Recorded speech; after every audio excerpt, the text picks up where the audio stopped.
الحمد لله رب العالمين الرحمن الرحيم مالك يوم الدين إياك نعبد وإياك نستعين اهدنا الصراط المستقيم صراط الذين أنعمت عليهم غير المغضوب عليهم ولا الضالين آمين. حاميم تنزيل الكتاب من الله العزيز الحكيم ما خلقنا السماوات والأرض وما بينهما إلا بالحق وأجل مسمى والذين كفروا عما أنذروا معرضون قل أرأيتم ما تدعون من دون الله أروني ماذا خلقوا من الأرض أم لهم شرك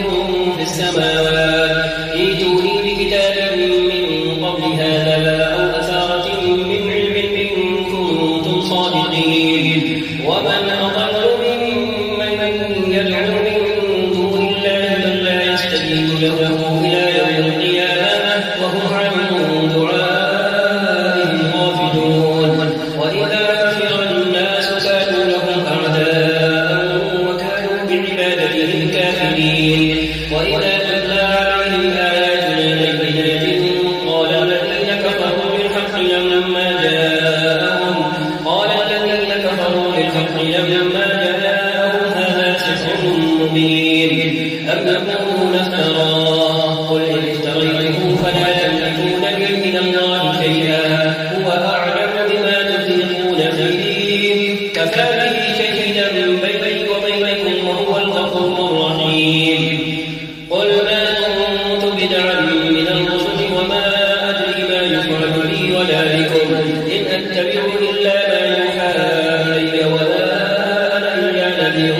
مبين قل أرأيتم إن كان من عند الله فكفرتم به فشهد شاهد من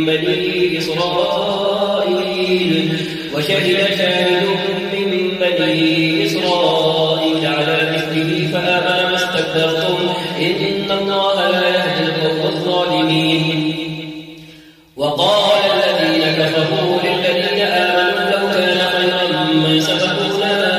إليه وإذ لم يهتدوا به فسيقولون هذا إفك قديم ومن قبله كتاب موسى إماما ورحمة وهذا كتاب مصدق لسانا عربيا لينذر الذين ظلموا وبشرى للمحسنين إن الذين قالوا ربنا الله ثم استقاموا فلا خوف عليهم ولا هم يحزنون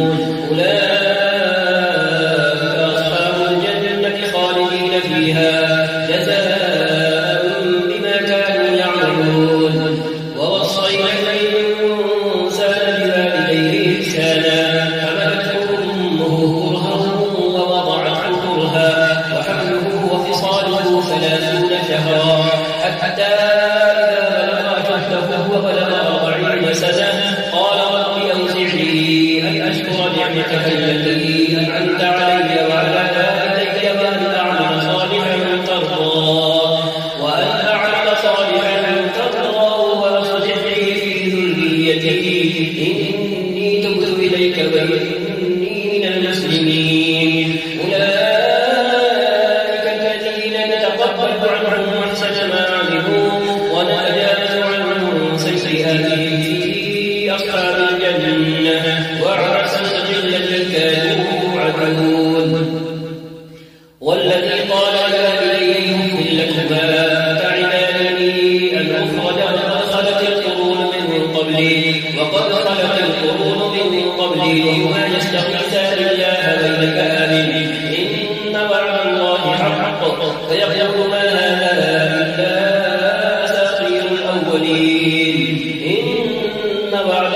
وليوفيهم أعمالهم وهم لا يظلمون ويوم يعرض الذين كفروا على النار أذهبتم طيباتكم في حياتكم الدنيا واستمتعتم بها فاليوم تجزون عذاب الهون بما كنتم تستكبرون في الأرض بغير الحق وبما كنتم تفسقون. واذكر أخا عاد إذ أنذر قومه بالأحقاف وقد خلت النذر من بين يديه ومن خلفه ألا تعبدوا إلا الله إني أخاف عليكم عذاب يوم عظيم. قالوا أجئتنا لتأفكنا عن آلهتنا فأتنا بما تعدنا إن كنت من الصادقين. قال إنما العلم عند الله وأبلغكم ما أرسلت به ولكني أراكم قوما تجهلون. فلما رأوا عارضا مستقبل أوديتهم قالوا هذا عارض ممطرنا بل هو ما استعجلتم به ريح فيها عذاب أليم تدمر كل شيء بأمر ربها فأصبحوا لا يرى إلا مساكنهم كذلك نجزي القوم المجرمين. ولقد مكناهم في ماء مكناهم فيه وجعلنا لهم سمعا وأبصارا وأفئدة فما أغنى عنهم سمعهم ولا أبصارهم ولا أفئدتهم من شيء إذ كانوا يجحدون بآيات الله وحاق بهم ما كانوا به يستهزئون. ولقد أهلكنا حولكم من القرى وصرفنا الآيات لعلهم يرجعون. فلولا نصرهم الذين اتخذوا من دون الله قربانا آلهة بل ضلوا عنهم وذلك إفكهم وما كانوا يفترون. وإذ صرفنا إليك نفرا من الجن يستمعون القرآن فلما حضروه قالوا أنصتوا فلما قضي ولوا إلى قومهم منذرين. قالوا يا قومنا إنا سمعنا كتابا أنزل من بعد موسى مصدقا لما بين يديه يهدي إلى الحق وإلى طريق مستقيم. يا قومنا أجيبوا داعي الله وآمنوا به يغفر لكم من ذنوبكم ويجركم من عذاب أليم. ومن لا يجب داعي الله فليس بمعجز في الأرض وليس له من دونه أولياء أولئك في ضلال مبين. أولم يروا أن الله الذي خلق السماوات والأرض ولم يعي بخلقهن بقادر على أن يحيي الموتى بلى إنه على كل شيء قدير. ويوم يعرض الذين كفروا على النار أليس هذا بالحق قالوا بلى وربنا قال فذوقوا العذاب بما كنتم تكفرون. فاصبر كما صبر أولو العزم من الرسل ولا تستعجل لهم كأنهم يوم يرون ما يوعدون لم يلبثوا إلا ساعة من نهار بلاغ فهل يهلك إلا القوم الفاسقون. الله أكبر. الحمد لله رب العالمين الرحمن الرحيم مالك يوم الدين إياك نعبد وإياك نستعين اهدنا الصراط المستقيم صراط الذين أنعمت عليهم غير المغضوب عليهم ولا الضالين آمين. الذين كفروا وصدوا عن سبيل الله أضل أعمالهم والذين آمنوا وعملوا الصالحات وآمنوا بما نزل على محمد وهو الحق من ربهم كفر عنهم سيئاتهم وأصلح بالهم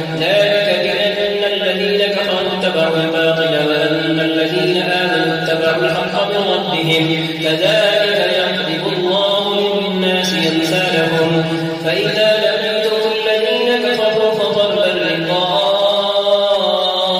حتى إذا أثخنتموهم فشدوا الوثاق فإما لمنكم بعد وإما فداء حتى تضع الحرب أوزارها ذلك ولو يشاء الله لانتصر منهم ولكن ليبلو بعضكم ببعض والذين قتلوا في سبيل الله فلن يضل أعمالهم سيهديهم ويصلح بالهم ويدخلهم الجنة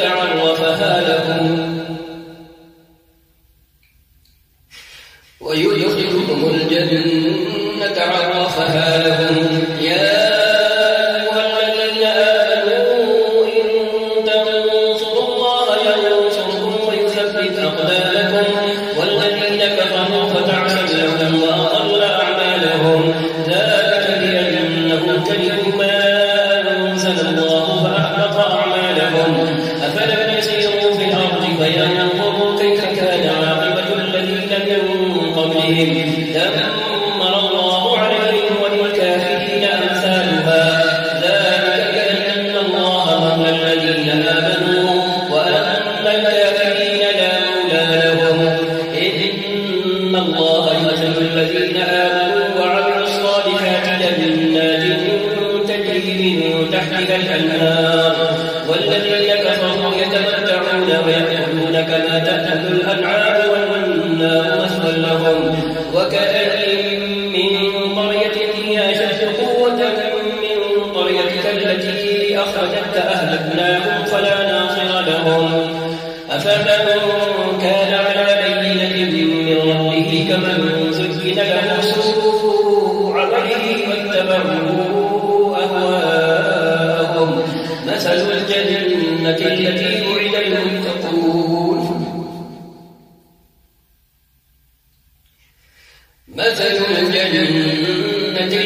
وعد المتقون فيها أنهار من ماء غير آسن وأنهار من لبن لم يتغير طعمه وأنهار من خمر لذة للشاربين وأنهار من عسل مصفى ولهم فيها من كل الثمرات ومغفرة من ربهم كمن هو خالد في النار يسلك ماء حميما فقطع أمعاءهم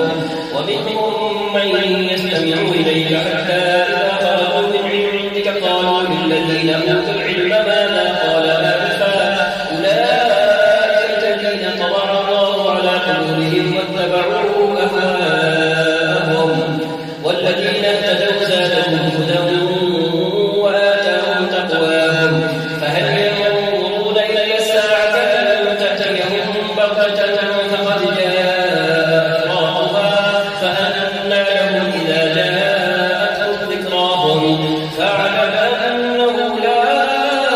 إله إلا الله واستغفر لذنبك وللمؤمنين والمؤمنات والله يعلم متقلبكم ومثواكم ويقول الذين آمنوا لولا نزلت سورة فإذا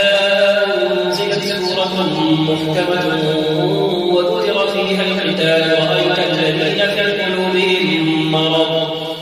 رأيت الذين في قلوبهم مرض ينظرون إليك نظر المغشي عليه من الموت فأولى لهم طاعة وقول معروف فإذا عزم الأمر فلو صدقوا الله لكان خيرا لهم فهل عسيتم إن توليتم أن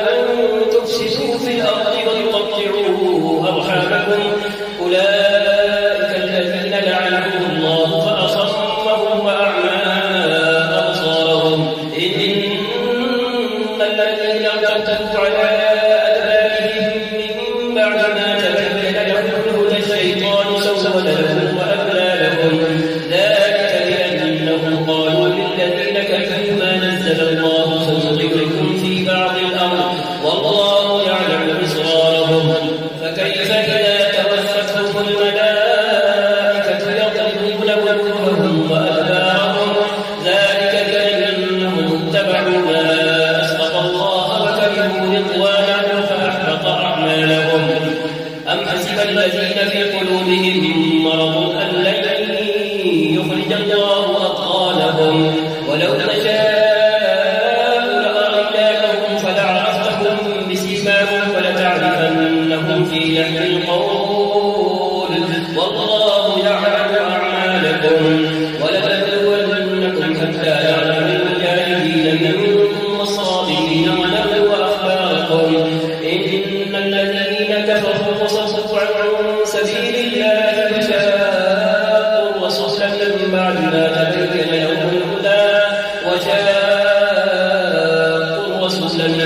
ما تبين لهم الهدى لن يضروا الله شيئا وسيحبط أعمالهم يا أيها الذين آمنوا أطيعوا الله وأطيعوا الرسول ولا تبطلوا أعمالكم إن الذين كفروا وصدوا عن سبيل الله ثم ماتوا وهم كفار فلن يغفر الله لهم فلا تهنوا وتدعوا إلى السجن وأنتم الأعلون والله معكم ولن يتركم أعمالكم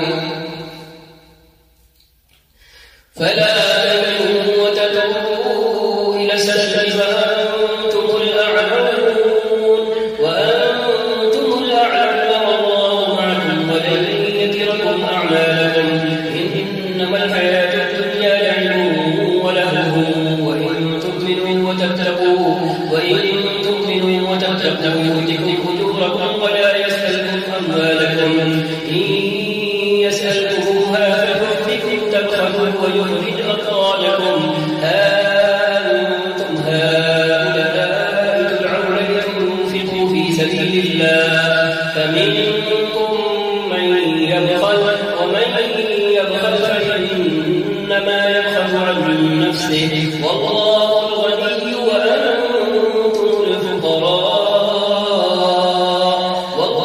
الغني وأنتم الفقراء وإن تتولوا يستبدل قوما غيركم ثم لا يكونوا أمثالكم الله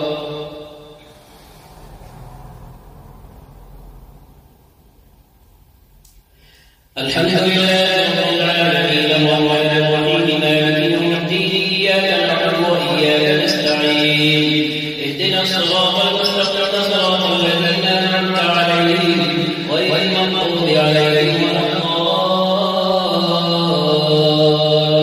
الضالين آمين إنا فتحنا لك فتحا مبينا ليغفر لك الله ما تقدم من ذنبك وما تأخر ويتم نعمته عليك ويهديك صراطا مستقيما وينصرك الله نصرا عزيزا هو الذي أنزل السكينة في قلوب المؤمنين ليزدادوا إيمانا مع إيمانهم ولله جنود السماوات والأرض وكان الله عليما حكيما ليدخل المؤمنين والمؤمنات جنات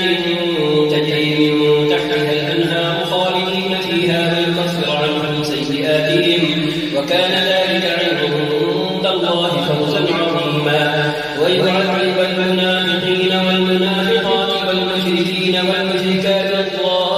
الظانين بالله ظن السوء عليهم دائرة السوء وغضب الله عليهم ولعنهم وأعد لهم جهنم وساءت مصيرا ولله جنود السماوات والأرض وكان الله عزيزا حكيما إنا أرسلناك شاهدا ومبشرا ونذيرا لتؤمنوا بالله ورسوله وتعزروه وتوقروه وتسبحوه بكرة وأصيلا إن الذين يبايعونك إنما يبايعون الله يد الله فوق أيديهم فمن نكث فإنما ينكث على نفسه ومن أوفى بما عاهد عليه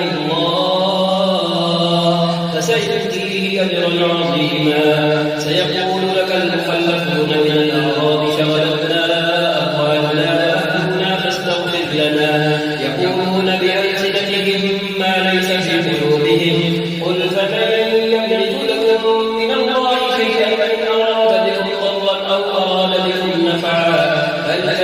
الله بما تعملون خبيرا بل ظننتم أن لن ينقلب الرسول والمؤمنون إلى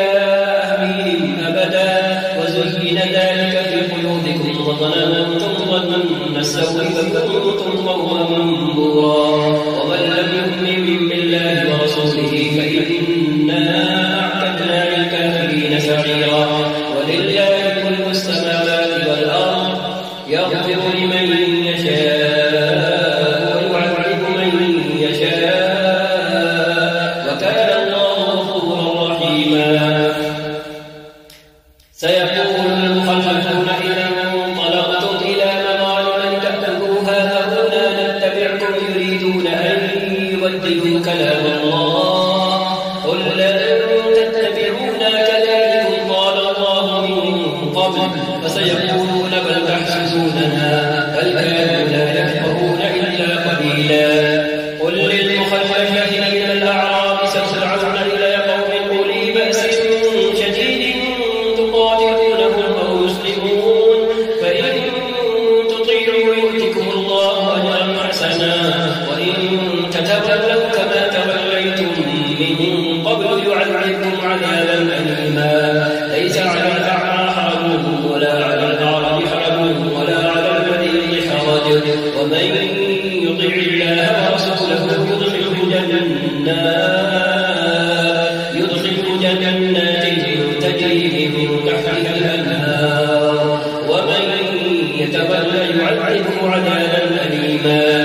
لقد رضي الله عن المؤمنين إذ يبايعونك تحت الشجرة فعلم ما في قلوبهم فأنزل السكينة عليهم وأثابهم فتحا قريبا ومغانم كثيرة يأخذونها وكان الله عزيزا حكيما وعدكم الله مغانم كثيرة تأخذونها فعجل لكم هذه وكف أيدي الناس عنكم ولتكون آية للمؤمنين ويهديكم صراطا مستقيما وأخرى لم تقدروا عليها قد أحاط الله بها وكان الله على كل شيء قديرا ولو قاتلكم الذين كفروا لولوا الأدبار ثم لا يجدون وليا ولا نصيرا سنة الله التي قد خلت من قبل ولن تجد لسنة الله تبديلا وهو الذي كف أيديهم عنكم وأيديكم عنهم ببطن مكة من بعد أن أصركم عليهم وكان الله بما تعملون بصيرا هم الذين كفروا وصدوكم عن المسجد الحرام والهدي معكوفا أن يبلغ محله ولولا رجال مؤمنون ونساء مؤمنات لم تعلموهم أن تطؤوهم فتصيبكم منهم معرة بغير علم ليدخل الله في رحمته من يشاء لو تزينوا لعذبنا الذين كفروا منهم عذابا أليما إذ جعل الذين كفروا في قلوبهم الحمية حمية الجاهلية فأنزل الله سكينته على رسوله وعلى المؤمنين وألزمهم كلمة التقوى وكانوا أحق بها وأهلها وكان الله بكل شيء عليما لقد صدق الله رسوله الرؤيا بالحق لتدخلن المسجد الحرام إن شاء الله آمنين محلقين رؤوسكم مقصرين لا تخافون فعلم ما لم تعلموا فجعل من دون ذلك فتحا قريبا والذي أرسل رسوله بالهدى ودين الحق ليظهره على الدين كله وكفى بالله شهيدا محمد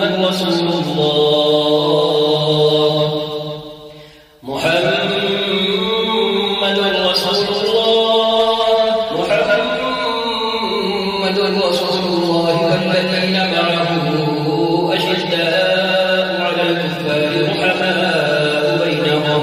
رحماء بينهم تراهم ركعا سجدا يبتغون فضلا من الله ورضوانا سيماهم في وجوههم من أثر السجود ذلك مثلهم في التوراة ومثلهم في الإنجيل كزرع أخرج شطأه فآزره فاستغلظ فاستوى على سوقه يعجب الزراع ليغيظ بهم الكفار وعد الله الذين آمنوا وعملوا الصالحات منهم مغفرة وأجرا عظيما. الله أكبر. الحمد لله رب العالمين الرحمن الرحيم مالك يوم الدين إياك نعبد وإياك نستعين اهدنا الصراط المستقيم صراط الذين أنعمت عليهم غير المغضوب عليهم ولا الضالين آمين. يا أيها الذين آمنوا لا تقدموا بين يدي الله ورسوله واتقوا الله إن الله سميع عليم. يا أيها الذين آمنوا لا ترفعوا أصواتكم فوق صوت النبي ولا تجهروا له بالقول كجهل بعضكم لبعض أن تحبط أعمالكم وأنتم لا تشعرون. إن الذين يغضون أصواتهم عند رسول الله أولئك الذين امتحن الله قلوبهم للتقوى لهم مغفرة وأجر عظيم. إن الذين ينادونك من وراء الحجرات أكثرهم لا يعقلون ولو أنهم صبروا حتى تخرج إليهم لكان خيرا لهم والله غفور رحيم. يا أيها الذين آمنوا إن جاءكم فاسق بنبأ فتبينوا أن تصيبوا قوما بجهالة فتصبحوا على ما فعلتم نادمين. واعلموا أن فيكم رسول الله لو يطيعكم في كثير من الأمر لعنتم ولكن الله حبب إليكم الإيمان وزينه في قلوبكم وكره إليكم الكفر والفسوق والعصيان أولئك هم الراشدون فضلا من الله ونعمة والله عليم حكيم. وإن طائفتان من المؤمنين اقتتلوا فأصلحوا بينهما فإن بغت إحداهما على الأخرى فقاتلوا التي تبغي حتى تفيء إلى أمر الله فإن فاءت فأصلحوا بينهما بالعدل وأقسطوا إن الله يحب المقسطين. إنما المؤمنون إخوة فأصلحوا بين أخويكم واتقوا الله لعلكم ترحمون. يا أيها الذين آمنوا لا يسخر قوم من قوم عسى أن يكونوا خيرا منهم ولا نساء من نساء عسى أن يكون خيرا منهن ولا تلمزوا أنفسكم ولا تنابزوا بالألقاب بئس الاسم الفسوق بعد الإيمان ومن لم يتب فأولئك هم الظالمون. يا أيها الذين آمنوا اجتنبوا كثيرا من الظن إن بعض الظن إثم ولا تجسسوا ولا يغتب بعضكم بعضا أيحب أحدكم أن يأكل لحم أخيه ميتا فكرهتموه واتقوا الله إن الله تواب رحيم. يا أيها الناس إنا خلقناكم من ذكر وأنثى وجعلناكم شعوبا وقبائل لتعارفوا إن أكرمكم عند الله أتقاكم إن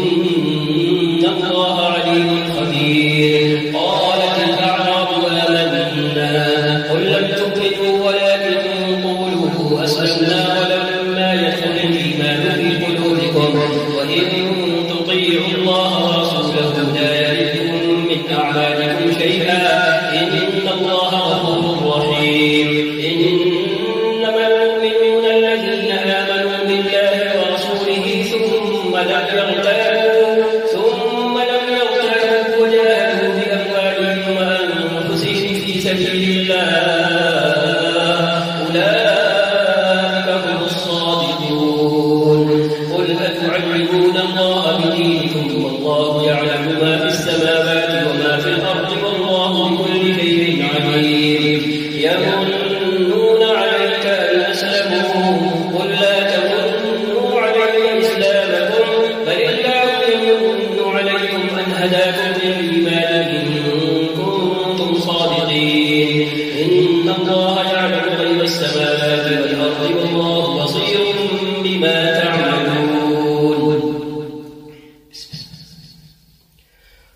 قاف والقرآن المجيد بل عجبوا أن جاءهم منذر منهم فقال الكافرون هذا شيء عجيب أإذا متنا وكنا ترابا ذلك أمر بعيد قد علمنا ما تنقص الأرض منهم وعندنا كتاب حفيظ بل كذبوا بالحق لما جاءهم فهم في أمر مريج. أفلم ينظروا إلى السماء فوقهم كيف بنيناها وزيناها وما لها من فروج والأرض مددناها وألقينا فيها رواسي وأنبتنا فيها من كل زوج بهيج تبصرة وذكرى لكل عبد منيب. ونزلنا من السماء ماء مباركا فأنبتنا به جنات وحب الحصيد والنخل باسقات لها طلع نضيد رزقا للعباد وأحيينا به بلدة ميتا كذلك الخروج. كذبت قبلهم قوم نوح وأصحاب الرس وثمود وفرعون وإخوان لوط وأصحاب الأيكة وقوم تبع كل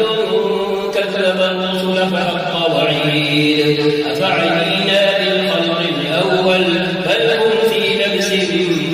من خلق جديد. ولقد خلقنا الإنسان ونعلم ما توسوس به نفسه ونحن أقرب إليه من حبل الوريد. إذ يتلقى المتلقيان عن اليمين وعن الشمال قعيد ما يلفظ من قول إلا لديه رقيب عتيد. وجاءت سكرة الموت بالحق ذلك ما كنت منه تحيد. ونفخ في الصور ذلك يوم الوعيد. وجاءت كل نفس معها سائق وشهيد. لقد كنت في غفلة من هذا فكشفنا عنك غطاءك فبصرك اليوم حديد. وقال قرينه هذا لدي عتيد. ألقيا في جهنم كل كفار عنيد مناع للخير معتد مريب. الذي جعل مع الله إلها آخر فألقياه في العذاب الشديد. قال قرينه ربنا ما أطغيته ولكن كان في ضلال بعيد. قال لا تختصصوا لدي وقد قدمت إليكم بالوعيد. ما يبدل القول لدي وما أنا بظلام للعبيد. يوم نقول لجهنم هل امتلأت وتقول هل من مزيد. وأزلفت الجنة للمتقين غير بعيد. هذا ما توعدون لكل أواب حفيظ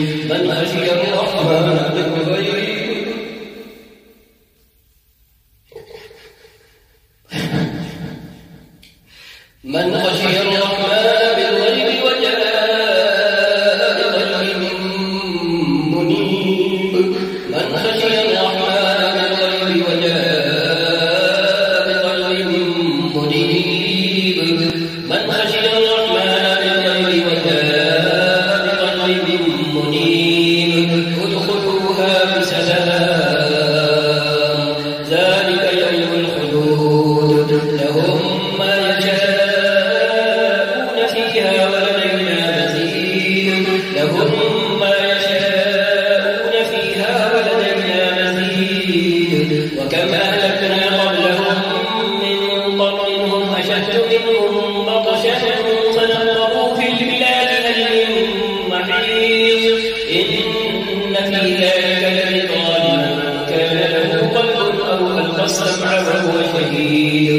ولقد خلقنا السماوات والأرض وما بينهما في 6 أيام وما مسنا من لغوب فاصبر على ما يقولون وسبح بحمد ربك قبل طلوع الشمس وقبل الغروب ومن الليل فسبحه وأدبار السجود واستمع يوم ينادي المناد من مكان قريب يوم يسمعون الصيحة بحق ذلك يوم الخروج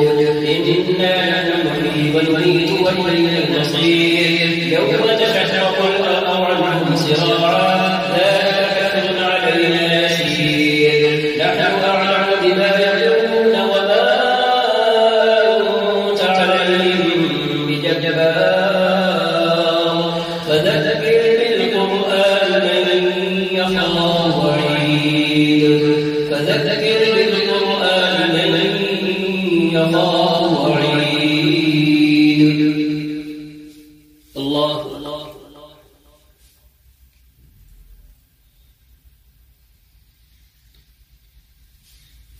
سمع الله لمن حمده الله أكبر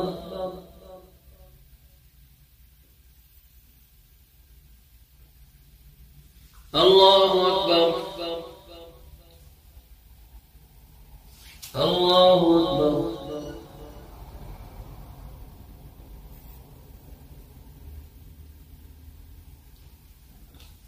الله أكبر